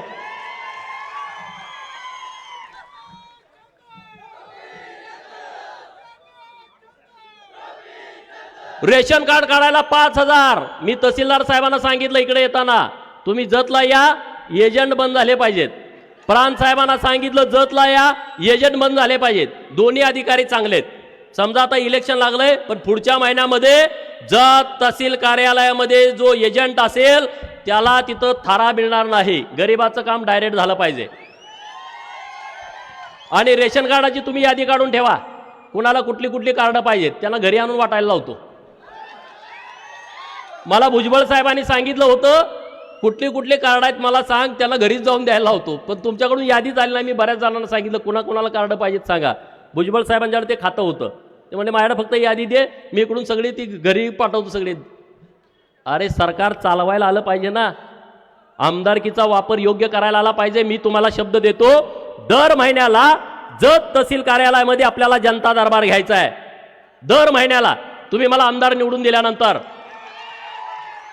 एका बाजूला सगळे अधिकारी, DYSP, प्रांत साहेब, तहसीलदार साहेब, PI साहेब, BDO, पंचायत समितीचे सगळे अधिकारी, सगळ्या खात्याचे, बांधकाम असेल, MSCB असेल, तुम्हाला पाहिजे ते जलसंधारण, जलसंपदा, ग्राम विकास, कुणी एका बाजूला अधिकारी, ग्रामसेवक अण्णासाहेब, तलाठी अण्णासाहेब, इकडं माझी तालुक्यातली जनता. तुमचा कोणाचा प्रश्न आहे समोरासमोर उत्तर. माझी नोंद झाली नाही. का नाही झाली? बरोबर ना?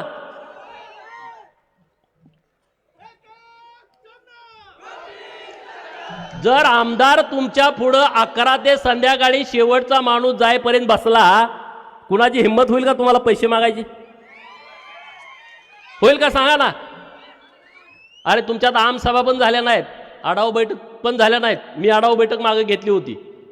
आढावा बैठक व्हायला पाहिजे, नाही झाली. आमसभा व्हायला पाहिजेत, नाही झाल्या. मी सांगतोय तुम्हाला, मी अजेंड्यात लिहिलंय माझ्या, प्रत्येक महिन्याला जनता दरबार हा तहसील कार्यालयामध्ये असेल, सरकारी इंतमामात. काही चिंता करू नका, काही काळजी करू नका. मी तुम्हाला पिक्चरची स्टोरी सांगत नाही. मी जे वास्तवात काम करणार आहे तेच मी तुम्हाला सांगतोय. आणि मग जे गडी विरोधात आहेत त्यांना जाऊन संध्याकाळी भेटा. एक एक कटवाई गडी तिकडे आहे तो. कुणाकुणाचं दोस्त काँग्रेसमध्ये हातवर करा. किती जण आहे राव तुम्ही? हिंदूराव शेंडगे साहेबांनी केलेत बरेच गडी गोळा. तुम्ही तिकडे जे दोस्त आहेत का नाही त्यांना जरा सांगा समजून. इथल्या इथं तुम्ही 1-2 माणसं कटवा, तिकडे डिपॉझिट राहत नाही. काय त्यांनी करायचं ते करू द्या.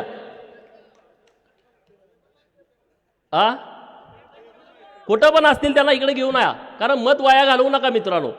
माझं जरा लीड वाढवलं तर माझी कॉलर जरा टाईट होईल व मुंबईमध्ये.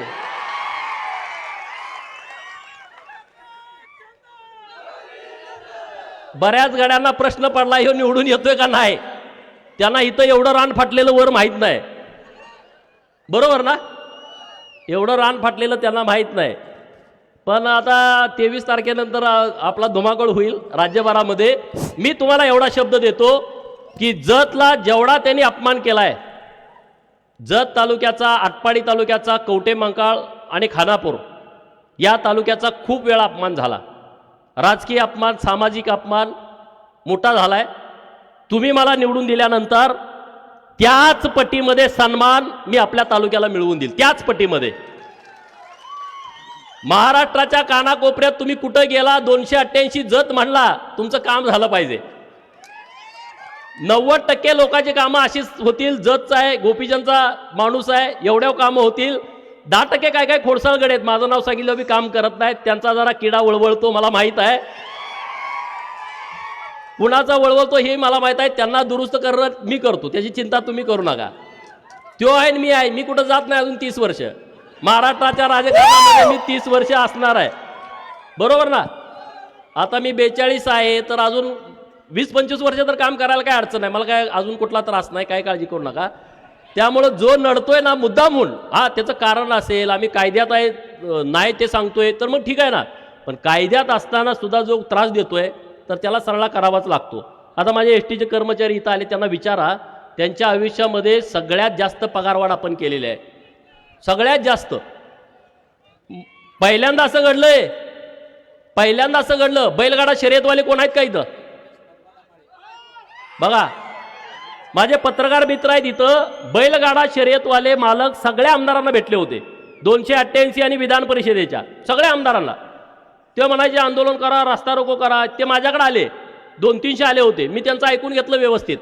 ते म्हणले राव बैलगाड्याची शर्यत बंद आहे आणि मग ती चालू करायला पाहिजे. मग मी म्हणलं तुम्ही काय काय केलं? आम्ही रस्ता रोको केलं, आम्ही मोर्चा केला, आम्ही मेळावे केले, आम्ही जेलबरो केलं, आम्ही सगळं केलं, उपोषण केलं, कोण दाद देणार? बरं ठीक आहे म्हणलं, मला जरा मी सगळी डिटेल माहिती घेतो आणि आपण एक आंदोलन करू. परत दुसऱ्यांना मी त्यांना बोलवलं, तोपर्यंत मी डिटेल माहिती घेतली. डिटेल माहिती काय होती? 39 लाख देशी गोवंशाची बैल कत्तलखान्याला गेली होती. किती? 39 लाख बैल. मग त्यांना मी सांगितलं आपण एक आंदोलन करू. कुठलं आंदोलन? बैलगाड्याची शर्यतच भरवू, हेच आपलं आंदोलन. बैलगाड्याची शर्यत भरवली. 8 दिवस अख्ख्या राज्यभर देशभर चर्चा झाली. 8व्या दिवशी बैलगाड्याची शर्यत चालू झाली. झाली का नाही? 8व्या दिवशी बैलगाड्याची शर्यत चालू. त्याचा फायदा काय झाला? आज गावागावामध्ये बैलगाड्याच्या शर्यती सुरू आहेत. बैलगाड्यावरती तिथं चिरमुरे विकणारे, फुटाणे विकणारे, मेवा विकणारे, गुलाल विकणारे, कासरं विकणारे, व्यसन विकणारे, नंतर तिथं वडापाववाले, आपल्या भुईमुगाच्या शेंगा विकणारे, ज्यूस विकणारे, सरबत विकणारे, उसाचा, किती लोक त्याच्यावरती अवलंबून आहेत बघा ना. एक कुटुंब नुसत्या शेतकऱ्याचं नाही, त्याला रिलेटेड सगळी लोक आता आणायला लागली, बरोबर की नाही? आणि बैलाचे दर काय वाढले? अरे बकरा माडग्याला जातोय 2 लाखाला आणि बैल जाता 10,000ला. माडग्याला मेंढर कुणाकुणाच्या घरी आहेत? माझ्या घरी मेंढ्या आहेत 1 लाख 1.5 लाख रुपये किमतीच्या आहेत. आमच्याकडे काय काय गडी आहेत 5-5 लाखाला विकतेत. बकरं एवढ्याला जात होतं आणि बैल जात होता 10,000ला. आता मला आनंद या गोष्टीचा आहे, माझ्याच गावातला एक पोरगा आहे दत्ता पाटील पंच, इथलं ते इकडं मित्र आहेत त्यांचे. मी मुंबईमध्ये मंत्रालयात होतो. रवी चव्हाण साहेब मंत्री महोदयांचा एक मित्र आहे संदीप माळी, ते मला भेटले. ते मला म्हणले अहो तुमच्या गावाल्याला सांगा की मला बैल देणार. मी म्हटलं काय झालं सांगतो की, मी पण जरा त्यात काय म्हटलं बैल द्यायचा आहे नुसता. मी म्हटलं सांगतो फोन करून. अहो म्हणला मी 50 लाखाला बैल मागतोय आणि तो 75 लाख रुपये म्हणतोय. मागच्या महिन्यातली गोष्ट आहे ही. 50 लाखाला मी बैल मागतोय आणि तो 75 लाख म्हणतोय. अरे फॉर्च्युनर गाडीची किंमत 53 लाख आहे आणि माझ्या बैलाची किंमत आहे 75 लाख रुपये. हे आंदोलन आम्ही केलं, हे आंदोलन आम्ही केलं. विरोधक म्हणतो ह्यांचं काहीतरी जास्त. अरे आम्ही हे काम करतो. महेदादा लांडगे भेटले मला परवा. सलगरमधला त्यांना एक बैल पाहिजे होता. तो काय असा पळणारा बैल नव्हता, त्यांच्याकडे काळा बैल आहे तसा सेम बैल ह्यांच्याकडे होता. आता त्याची किंमत इथं 1 लाख असेल, ते म्हणले 5 लाख देतो तरी पण हे गडी देणार. ते म्हणले त्याला सांगायचं समजून. म्हणजे किती बदल झालाय आपल्या शेतकऱ्यांच्या जीवनामध्ये सांगा ना, एका बैलगाडी शर्यत चालू होण्यामुळं. आणि म्हणून आता माझी सरकारकडे मागणी आहे, महाराष्ट्र केसरी कुस्तीची जशी स्पर्धा असते तशी बैलगाड्याची महाराष्ट्र केसरीची स्पर्धा झाली पाहिजे महाराष्ट्रामध्ये. तालुक्यात झाली पाहिजे, परत जिल्ह्यात झाली पाहिजे, परत विभागीय आणि परत महाराष्ट्राची. होऊ द्या ना, देऊ द्या दणका. शेतकऱ्याच्या घरात जाऊ दे, 1.5 कोटी रुपये काय बक्षीस सरकारला बोलते. आणि ही मागणी आपण आता सरकारकडे लावून धरू, नुसती लावून धरू नाही, ती सरकारकडून मान्य करून घेऊ. गावातल्या लोकांच्यासाठी आपल्याला करायचं आहे काम. बोलण्यासारखे बरेच विषय आहेत. आमचे जे सगळे सरपंच मंडळी आहेत त्यांनी व्यासपीठावरती यावं, त्यांचा आम्ही सन्मान करावा. आपल्या मान्यवर लोकांनी या सगळेवर. सर सर यादी द्या माझ्यावर. शेट एक खूप महत्वाचं काम आहे. एक गरीब लिंगायत समाजाचा गरीब शेतकरी आहे तो तुमच्याकडे, तो तुम्हाला हे बघा, खास- हिंदूराव शेंडगे आमचे करेवाडीचे मित्र आहेत, सरपंच आहेत. त्यांनी आज काँग्रेसमधून भाजपामध्ये प्रवेश केलेला आहे. रमेश माळी यांना विनंती आहे, कृपया त्यांनी पुढे यायचं. कामा तांबे हे माजी सरपंच आहेत. भानुदास वनमाने पैलवान, विठोबा शेंडगे, सुनील सरगर हे आपल्या करेवाडीचे आहेत. कोणबगीचे रमेश बिलिन, विजय कुमार बिराजदार, सुरेश बिराजदार, अमसिद्ध बिराजदार, लवंगामधून लहू लोखंडे, महासिद्ध भिसे, सचिन पाटील, असंगी तुर्कमधून भगवान शिंदे, दानेश्वर कांदळे, माननीय कांबळे, माननीय बाबासाहेब करे, एवढे सगळे मंडळी. दुळकरवाडीतून आकाराम करे, माननीय पिनू राठोड, माननीय विठ्ठल बनगर, माननीय गणपती करे, माननीय समाधान करे. दरीबडचीतून अमोक्षित शेंडगे, माननीय राजेंद्र आटपाडकर, माननीय रमेश माळी, कोत्तेव बोबलादमधून माननीय बिरुदेव करे, माननीय अंबादास करे. मोरबगीतून आप्पासो गोंडा बगली, लक्ष्मण गोंडा बगली, भीमराय करकल, महेश पाटील, महेश अंकलगी. नंतर बालगावमधून गोपाळ सिद्धराया माळी, नंतर सोनलगीमधून बसवराज पाटील, माननीय अप्पासाहेब पांढरे, माननीय वनाप्पा कोळी, माननीय प्रवीण वनेकर, दोंडीबा पांढरे, रामू पांढरे आणि उमदीमधून राजेंद्र कोळगिरे. वडार समाजाचे नेते, रेड्डे समाजाचे नेते माननीय सोमलिंग बोरामणी, माननीय सिद्धूगौड पाटील हे सोबत आहे. नेते शेठ एक अतिशय महत्वाचं होतं. एक गरीब लिंगायत समाजाचा शेतकरी हा आपल्याला 11,000 रुपयाची देणगी खास आपल्या या गोपीचंद पडळकर साठी देते. एक गरीब शेतकरी बघा, लिंगायत समाजाचा एक गरीब शेतकरी खऱ्या अर्थानं आपल्या या ठाणे वाघाला निवडणुकीसाठी 11,000 रुपयाची देणगी देतोय. खऱ्या अर्थानं गोपीचंद पडळकर हे सामान्यातले नेते म्हणून इथं उदयास येतात.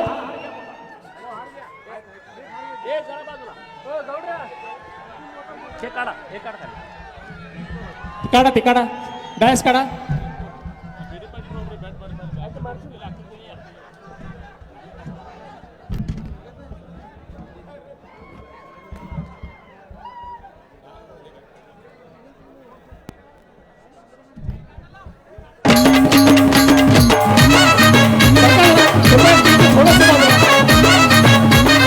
आपल्या या ठाण्यावाल्याचा सत्कार माननीय गोपीचंद पडळकर, तुमचं आमचं उलटून नेतृत्व, महाराष्ट्राची मुलुकमधून आदरणीय गोपीचंद पडळकर साहेब.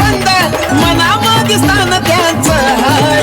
पडळकर साहेबाचा दणका नाही बाबा, नाही रे तुला सोसायचा नाही.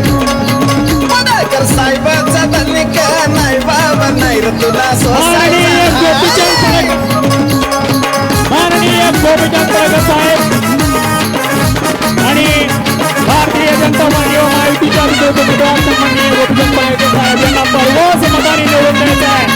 आणि आपल्या या ठाण्या वाघाला, काळजावरती राज केलं या साहेबांनी रे.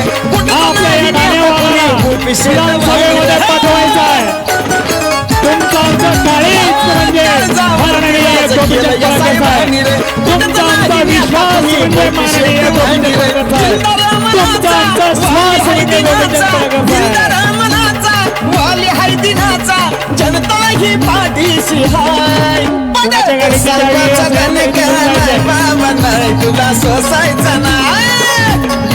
पडळकर साहेबाचा दणका नाही बाबा, नाही तुला आरस्वसणार माननीय गोपीचंद पडळकर साहेब, तुमचा आमचा महाराष्ट्राची मुलुक मैदान तो गरिबांचा केवारी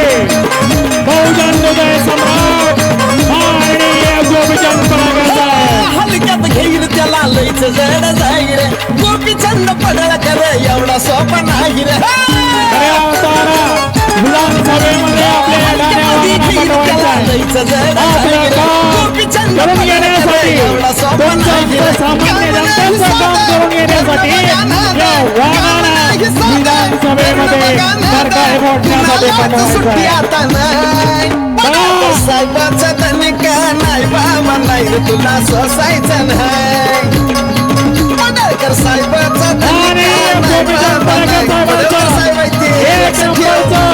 कमळाचं बटन दाबून आपल्याला प्रचंड बहुमताने विजय करायचा आहे माननीय गोपीचंद पडळकर साहेब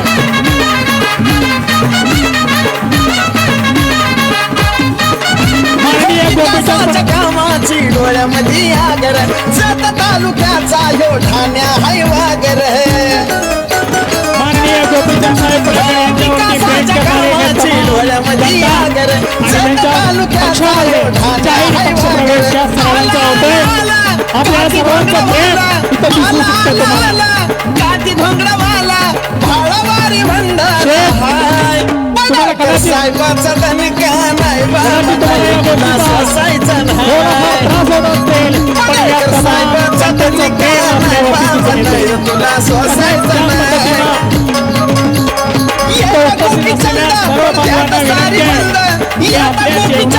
पडत्यात सारी बंद मनामध्ये स्थान त्यांचं हाय आपल्या साहेबाच्या धनिका नाही बाबा नाही तुला सोसायचं नाही पडळकर साहेबाचा धनिका नाही बाबा नाही तुला सोसायचं